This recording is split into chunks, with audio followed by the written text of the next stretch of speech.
in Prestatyn today, where I'm going to see my first 33% road sign. This one is going to sting. Arriving into Prestatyn via the train at 7:30 in the morning to take on Gwaenysgor after 2 hours of sitting still was a shock to the legs. And also I had the battle of a headwind today as well. So the stats of this monster climb. Gwaenysgor is 0.9 miles long, has an average gradient of 11% and has a leg wrecking max gradient of 33% and is rated as a 9 out of 10 by Simon Warren. After leaving the town high street, the climb officially starts past the lights by the Cross and Foxes pub. Here we are. Here's the start of it. Where you can see the radio masts up at the top there. That's where we're going up. This first section isn't too tough.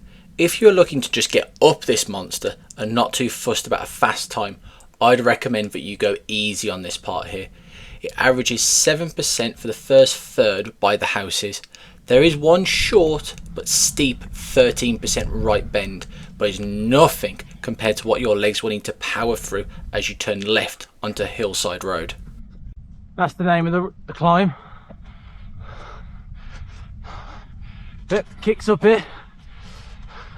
The road turns into Hillside, very aptly named. See, the first road sign you see here is 25% going up. That's hard enough. This first hairpin bend is steep, but there are many more to come and they get steeper, which will really test your VO2 max endurance.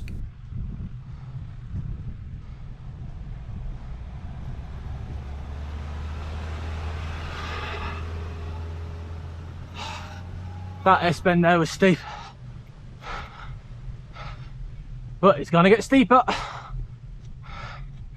To the next hairpin bend, it averages 12.8%, so there is no rest in between these two bends.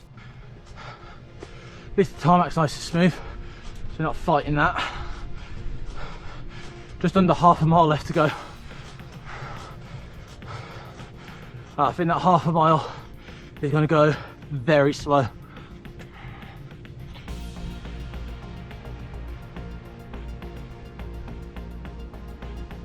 What I would say, mate. There we go. That kicks up again around that corner, I can see.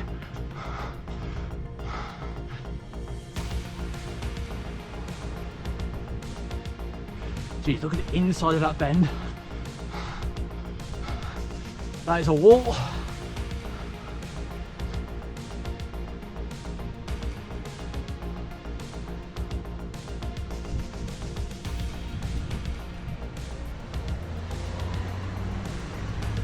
Cars. I did notice there was a fair few out when I cycled up here last summer, but there is more than enough room for them to overtake you. But when it's so steep and it's difficult to keep a straight line, ideally you don't want cars too nearby. Also, I did go up here on a Wednesday morning as everyone was going to work, so it may have been I just went at the wrong time. Apparently we haven't even got to the steepest part yet. In between these two bends, the road averages 19%, and we're still not even at the steepest part yet. How do you reckon your legs would be handling this so far? Comment below.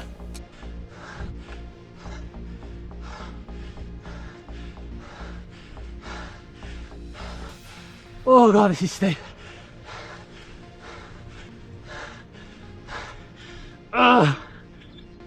Check out my heart rate on the top left of your screen. It's hit 180 beats per minute and it's only going to get higher towards the end. I'm glad so far the steep bends, I've been on the outside of it, but not like to be taking the inside of these bends. Look at my right shoulder. Bear in mind I went on the outside of that bend and it was 20%. What would the inside of that bend be? 25%? Maybe more? Once we get out of these trees, we are into the final stretch to the finish, and it's also the steepest section of this road. Here comes the steep stuff apparently, around this bend. Yep, that is steep. 21% is the average gradient to the 33% road sign at the top of this climb. As we get higher here, the road becomes more exposed and that headwind is trying to push me into the Irish Sea behind me in the distance. I did consider speeding up this section, but I decided against it, as a big part of this section is how it drags, and if I speed it up you won't get that feel of how it just drags despite being really steep for a long period of time. It was the longest 2.5 minutes I had on the bike so far this year. Watch how my heart rate rises and my power slowly falls as I try to hold on towards the end. If you're enjoying this episode of Climbed and Rated, please like the video, and why not subscribe so you don't miss out on the next one, which will be episode 20 of this series. Oh god, this burns a lot. From speaking to other cyclists who have tackled this climb before me, I know that the top is by a viewing point car park, so I kept looking in the distance for it as a sign that the suffering was nearly over.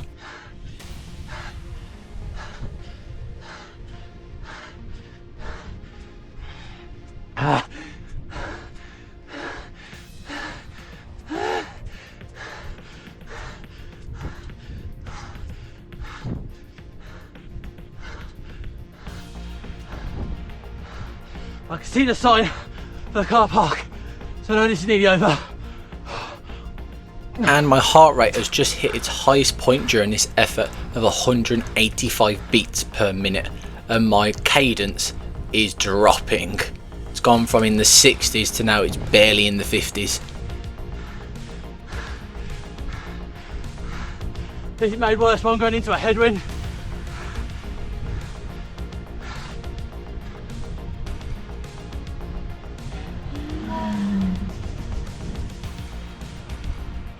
On the right you can see the viewing point car park. If you have a go at this climb, make sure once you've finished the effort and got to the 33% road sign, that's the finish. It's only about 10 metres further back, but go and enjoy the view out to the Irish Sea. It's awesome.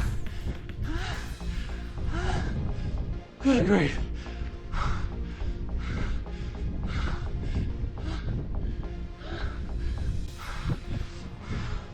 So back in a minute. Now a proper look at the view.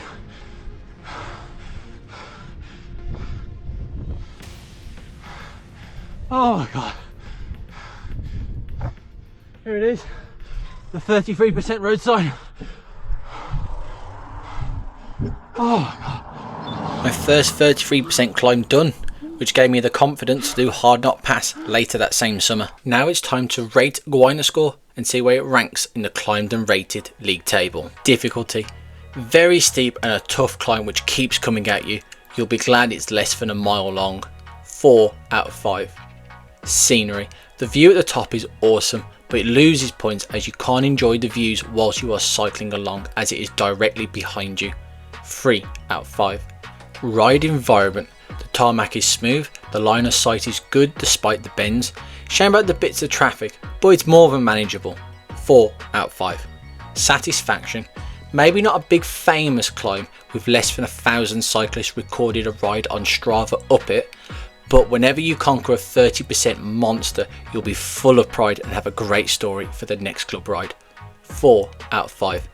That gives Gwaenysgor a score of 15 out of 20 and is in joint 12th spot with Geoffrey Hill from Forest of Bowland. Abdenburth and Fleet Moss remain top of the table. Do you agree with my score for Gwaenysgor? Let me know in the comments, and which climb should I rate next? Thanks for watching, and I'll see you next time, up another climb on 2 wheels.